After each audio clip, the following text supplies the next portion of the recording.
What's good? Brian Tong here, and welcome to the Apple Byte for everything good and bad inside the world of Apple. It's the week of reviews for the Apple Watch Series 3 and iPhone 8, so let's just jump in. Now, the biggest talk right now is surrounding the Apple Watch Series 3, which had a majority of positive reviews, but a few pointed out a major issue where its LTE connectivity just isn't good enough when it comes to switching off from its connection to the phone and then using LTE. The Verge's Lauren Good says sometimes it took many minutes to find LTE, sometimes it didn't work at all. Doesn't look like I have service out here. Yikes. Now, it got to the point where Apple issued an official statement saying, "We have discovered that when Apple Watch Series 3 joins unauthenticated Wi-Fi networks without connectivity, it may at times prevent the watch from using cellular. We are investigating a fix for a future software release." So Apple's going to fix this. The question is, how long will it take to get that fix done? And it makes me really wonder, did they really just test this in Apple headquarters and didn't see this coming at all? Like, this is new to them? Now, we already know the battery life is going to be poo-poo when it's only using LTE with a 1-hour life for talk time. You know what? That's expected. But it's got to work on those small trips to the store or supermarket or working out, and if it's not, what's the point? And let's be honest, when most of you got your first Apple Watch, you were playing with it constantly and touching it so much in the first 2 weeks that the battery drained super fast. And then it normalized after it fit into a normal routine after you got over the honeymoon phase. Kind of like in real life. Shut up. Now, I'm getting mine this Friday. It's the device I was most excited about from the keynote, so I'll just have to find out how well it really works or doesn't work for me. And just another thing, watchOS 4 is a whole lot slower on a first-gen Apple Watch. Just be ready for it. It kind of reminds me of what it used to be like to get a new iOS on an older phone back in the day.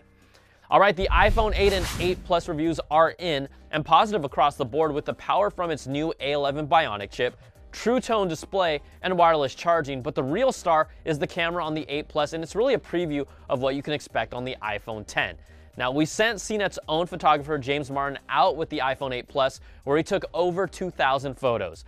James said, with the new sensor, HDR delivered better details in highlights and shadows. HDR is always on, signaling Apple's deeper commitment to computational photography with the iPhone 8 Plus. That's different from the iPhone 7 Plus, which gave you the option to set HDR to auto, off, or on.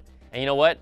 Those pictures do look very nice. Now, the question is, who should upgrade to the 8 or 8 Plus? Like, generally, if you're an owner of a 7 or 7 Plus, there's no major gotta-have feature difference to the 8 or 8 Plus, so it's not worth it to make that jump. You should be fixed on the iPhone 10 if the price doesn't hold you back, or wait until next year's iPhone Dos Equis.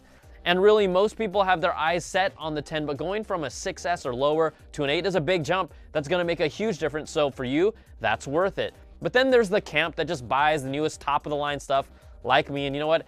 Apple likes that group a lot, but I did skip the 4S because that phone was not worth it at all. All right, now when a new phone comes out, everyone loves the benchmark test, and I can tell you the iPhone 8, 8 Plus, and 10 absolutely just destroy anything the Android world has to offer. Now you can see the Geekbench 4 single-core score performance here that hits above 4,000 for the new A11 Bionic-based phones, and then the performance from the current crop of high-end Android phones, that's not even close. Now, let's look at the multi-core performance where A11-based phones hit pretty much a score of 10,000 and compare that to the multi-core scores of the best Android phones they have to offer. Again, Apple just obliterates them. And the reality is that this isn't an indication of real-world performance in day-to-day use, but it feels like Apple is future-proofing itself and giving it a lot more room to do a whole lot more with this new architecture in the future. Now, Apple can brag here, but when it comes to gigabit LTE, Apple is a no-show, and they chose not to be able to tap into the super high speed carriers are building into their networks today. There are 10 Android phones on board right now, including the Galaxy S8, the Note 8, LG V30, and others that can reach this theoretical peak speed of 1 gigabit per second. Now, that's fast enough to download a 2-hour movie in 15 seconds. Apple confirmed they do support LTE Advanced. That has a theoretical peak speed of 500 megabits per second. You know what? That's fast, but not anywhere close to a gigabit. Now, carriers are making a big push for this, and we'll see it being rolled out to more and more markets next year. We know it's not broadly available right now, and surprise, Apple was late to 3G and LTE as well. But this is important. Remember, the modem fiasco from last year's iPhone 7, Qualcomm's chip can hit the gigabit speed. Intel's current modem chip can't.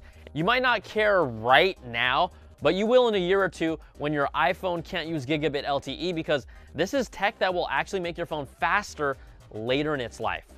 All right, if we're looking forward and beyond iPhones and Apple Watches and to the next generation of Macs, reports from Digitimes and Patently Apple says Intel has delayed the launch of its next-gen Cannon Lake processors until the end of 2018, putting their release a full 18 months behind their original target. Now, this will likely have Apple move towards the less efficient Coffee Lake processors for the next MacBook Pros, and it would also require them to stick with LPDDR3 RAM, limiting the memory of the machines to 16 gigs. Now, that was a big knock on the 2016 MacBook Pros. Cannon Lake supported DDR4 would have increased that max memory to 32. Now, Apple could skip over to Cannon Lake and make the jump to Intel's Ice Lake processors, but that would happen in late 2018 to 19, and there's nothing Apple can do about it, so you know what? That's a bummer. But before we go, let's leave on a high note with CNET's own Scott Stein, who's playing with the new ARKit IKEA app, which is amazing, and using it to place a variety of furniture pieces underground at the New York City subway. That's just great. All right, that's going to do it for this week's show. You can email us at theapplebyte@cnet.com or tweet me at Brian Tong. Thanks so much for watching, and we'll catch you all next time for another Bite of the Apple.